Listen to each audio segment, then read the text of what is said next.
విశాఖపట్నంలో జరిగే ఐపీఎల్ మ్యాచ్లకు సంబంధించిన టికెట్ల విక్రయాలు ప్రారంభమైన నిమిషాల్లోనే హాట్ కేకుల్లా అమ్ముడుపోయాయి. దీంతో టికెట్ల కోసం ఆశగా ఎదురుచూసిన అభిమానులకు నిరాశే మిగిలింది. విశాఖలో మార్చి 24న ఢిల్లీ లక్నో, 30న ఢిల్లీ హైదరాబాద్ జట్ల మధ్య మ్యాచ్లు జరగనున్నాయి.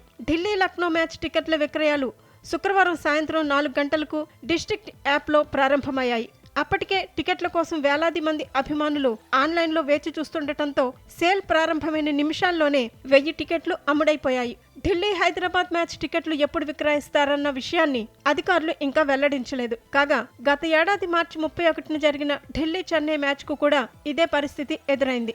గతంలో నకిలీ టికెట్ల విక్రయాలు జోరుగా సాగాయని, ప్రస్తుతం అలాంటి ఘటనలు ఎవరి దృష్టికైనా వస్తే పోలీసులకు తెలియచేయాలని, లేదంటే తన వ్యక్తిగత వాట్సాప్ నంబర్ 7995095799కు ఫిర్యాదులు పంపాలని నగర పోలీస్ కమిషనర్ శంఖభద్ర బాగ్చి తెలిపారు.